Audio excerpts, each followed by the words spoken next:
59. The Banishment. This is the Madani Surah revealed after the banishment of the Jewish tribe of Banu Nadhir from Madinah. This took place after the Battle of Uhud in the 4th year of Hijrah. This surah has 24 verses in 3 sections. The surah talks about the banishment of Bani Nadhir and secret relation between them and the hypocrites of Madinah. It exhorts the believer to be firm in their faith in Allah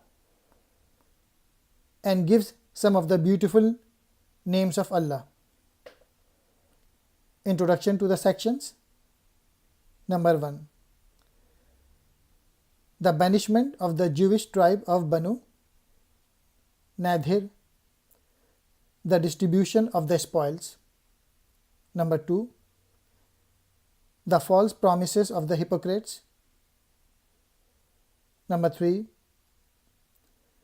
The exhortation of the believers to faith, the beautiful names of Allah.